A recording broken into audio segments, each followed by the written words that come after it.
Hey friends, how are you? It's another beautiful day, and I want to welcome you back to the channel. This is Vlogmas Day 10. It's December the 10th, 2025.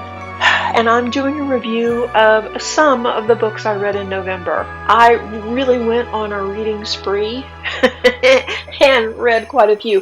Here are the top 9 books that I read in November of 2025. And before you ask, did I actually read them? Yes. Were they audiobooks? No. But do I think that counts? Yeah, I think audiobooks count. These were not, though I did actually read these books and actually a few more, mainly because I didn't turn on the television and I tried to stay off YouTube. I had a lot more free time in the evenings when things settled down. I would pick up a book and start reading, as opposed to, just mindlessly scrolling. Not that there's anything wrong with that, but sometimes it can leave you feeling icky when you're done. And honestly, I'm online all the time for my job, so the last thing I want to do is be connected to a screen. I decided to focus on reading and catch up on some of the books that I wanted to read. So some of the stories were short, some of them were long, and they were varied. But mostly I focused on horror because I was moved to read that genre in October, of course, for Halloween. Life kind of got in the way and I didn't get to read as much as I wanted to. Here is a full-on reading wrap-up, and this is my opinion. They may or may not resonate with anyone out there. But in this wild mix, you know that I don't really have a certain type of book that I read. If you follow me on Goodreads especially, you'll know. I read everything from gardening books, science books, nonfiction books, to horror, and even romance. So I read a little bit of everything, depending on my mood, how taxing work is, how stressed I am in general. All of that plays into it. Some of the books I read this month were gems that I will definitely read again and again. Some of the others kind of missed the mark for me. Let's dive in, grab something to drink, get comfy, and let's look at the books that I read in November 2025. First off, one book I really love is Exposure by Ramona Emerson. And this one hooked me immediately. I didn't really know what this was going to be. This was one of those mystery grabs, where you're at the bookstore and you're going, I'll take a chance. This was crime, ghosts, forensic photography, which I know nothing about, and it was an interesting look at that as well. All of this combined to really create a tense and gritty story set in the Southwest. And I really like that because I live in the Southwest. So the main character has this weary strength. You can tell she's been through a lot of stuff happened. She has PTSD, she has some physical issues, she's being harassed by ghosts, and she's struggling with work. And they refer back to it, but I don't think it's like you had to read that book to really understand what was going on. The plot moves along perfectly, in my opinion, and the Southwest does feel like another character that adds another depth to the story. It's kind of reminiscent of Breaking Bad in the fact of there's this grittiness of the crime and stuff, and then you've got this beautiful backdrop of this golden light on the desert and beautiful mountains, and it's reminiscent of that. The storytelling was on point, and I really enjoyed this one. I'm in the process of hunting down more books by this author. It was that good. 9.5 out of 10. Definitely worth reading. The second book, Live Suit by James S.A. Corey. These guys are in Albuquerque, speaking of the Southwest. And they wrote one of my favorite all-time series, The Expanse. I love the books, and I love the television series.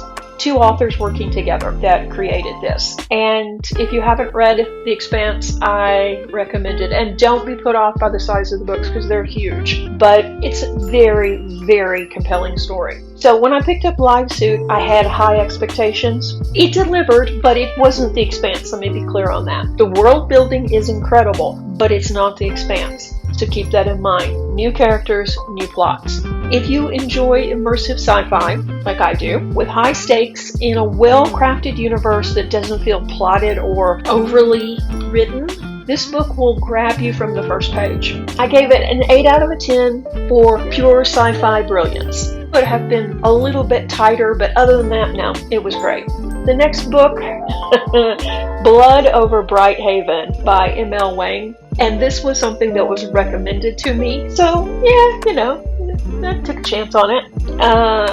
It wasn't terrible, but it simply didn't resonate with me. It wasn't, I lost interest quickly, and I had to push myself to finish it. It's a much-loved book by a lot of people, But if you're a fan of this book, I could recommend a lot more well-written books in this trope that I think that would be very eye-opening for you. Let's put it that way. It wasn't horrific, no. It wasn't AI slop by any means, no. And there's a lot of that out there. It was just not something that resonated with me. The timing, the characters, the story, it was predictable. And I felt like it was trying to teach lessons that we already know. So I was but I gave it a 3 out of 10. It's just not for me. And then I got on this binge of reading Lindy Ryan. And I don't know why I haven't been reading Lindy Ryan. I should have been. Probably the book that I liked the least was Throw Me to the Wolves. And this one didn't stick with me. Like, thinking back on it now, I can't really remember much about it.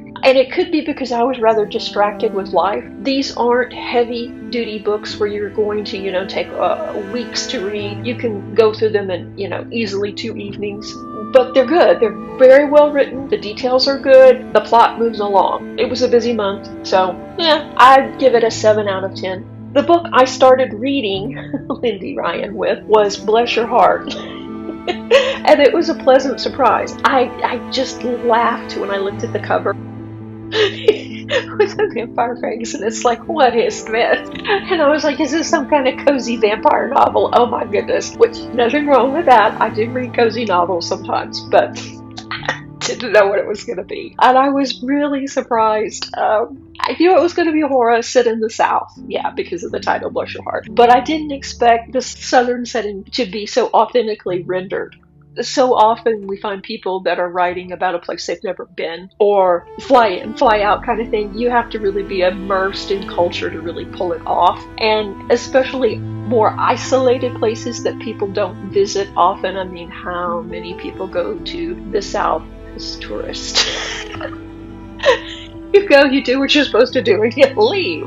Anyway, as someone who grew up in that type of area, I've seen authors fall very flat trying to recreate that. There's a strange cohesiveness of the Bible Belt and football and small town gossips, and everybody's in their business and everybody knows everything. Religion, politics, morals, it's a very different community, but she pulled it off. If you like True Blood, not so much the vampires in True Blood, but actually the cohesiveness of life in Louisiana, then you will like this book. It's very similar to that. Well-written, immersive dialogue, good setting, interesting story. I recommend it, if nothing else, for a snapshot of that. The vampires are a bonus. But the book delivers. It's got the small town rhythm, the humor, and the atmosphere felt very real. So you get something that is urban fantasy that is not so far off that it's like, So yeah, I really enjoyed this one, and I'm not going to give the book away, but if you like strong female characters, this is also probably a good one to read. It felt fresh. There were a few little slower sections, but they didn't take away from the experience, they just added to it, and I don't really understand why I haven't been reading this author this whole time, so I'm excited to read more. 9.5 out of 10. Strong highlight of the month. On to the next one, The Return by Rachel Harrison. I also went on a Rachel Harrison reading binge. This book delivered eerie tension and emotional depth. Harrison has a sharp sense for unsettling details, and the story builds as a creepy sense of dread that sticks with you. You don't really know. You don't know why this person disappeared and why they returned, and you don't know what to expect. It could be this, it could be that, it could be something else. Is it an illusion? What is it? So I really liked that. I really liked the tension. For some people it would be too slow, but no, I thought it was perfect. I thought it was plotted just right, and there were good plot points, a lot of detail on a lot of interesting things that kind of give you that warped sense of what is happening. Very good storytelling, attention to detail, and it's a slower story, but it's very suspenseful. 10 out of 10. So I then also read Sharp Teeth by Rachel Harrison. Yeah. Do you see a theme here?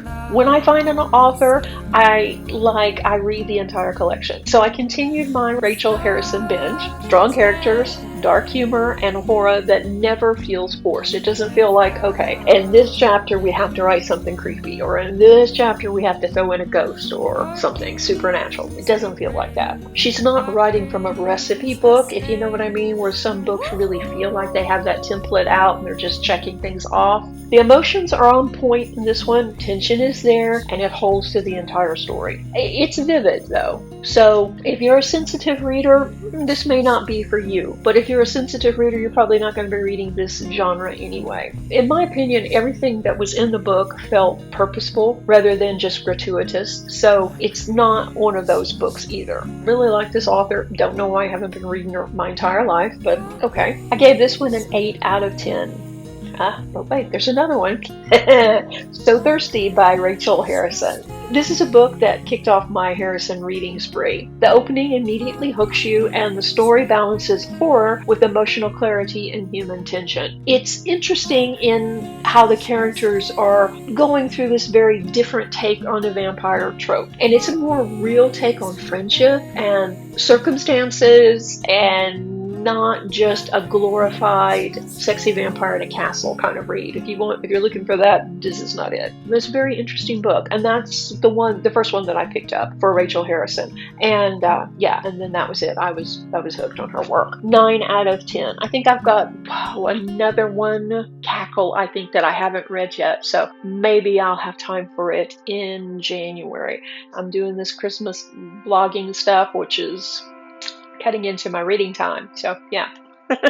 So the last book that I'm going to cover today is A Steep and Savage Path by J.J.A. Harwood. Have you read it? I think it was a recommended book from Goodreads, and I think I've seen it plastered everywhere. And I was kind of like, I have eclectic taste, and I don't really often jive with the New York Times bestsellers because we know that's all political and money inspired anyway. But yeah, so I wasn't really expecting much from this. But I was surprised. This is a different type of storytelling than what I normally read, but still, it was pretty good. It kind of had a fable-like, almost folkloric structure with dark undertones. Very old world, but not. The atmosphere is haunting and imaginative, though it's somewhat predictable. I liked it, but there were times when I wondered who the target audience was. I found the story at times creepy, at times suspenseful, at times young adult. I mean, it just kind of went all over the place. Not necessarily in a bad way, but it was just interesting. Compared to the more modern, sassy type of writing that I was reading, this was completely different. It definitely had a folkloric flavor to it, but I don't think it actually was set in that environment. It's just very interesting. It was refreshing, and it was different, and I read the entire book without having to force myself. I give it a strong 6.5 out of 10. So that wraps up 9 books that I read in November. I went from sci-fi to horror and pretty much stayed there. I did, I think, also read a gardening book, but I didn't even review that because it's a gardening book. So yeah, it was interesting, and it, pretty much told me that I am overestimating my gardening abilities. Some books were really good. I mean, a few were outstanding. Some others just didn't resonate with me as well. And as I said, I always keep that in mind. It depends on what's going on with me, if I am engaged with the story. And all the books that I did cover here were well written. Don't get me wrong, they were well written. Some of them just didn't resonate so much because I wasn't into the story type. And I really think it's important to read different types of books and not end up, just reading one type of trope. Because who knows, once you read something different, you might be surprised. I'd love to hear your thoughts on the subject. Have you read any of these books? What did you think? Did you love them? Did you hate them? And which ones would you recommend that I check out next? Let me know in the comments. And as always, thank you so much for watching and being a part of this community. I'm so glad that you're here. I'll see you in the next video. Happy holidays.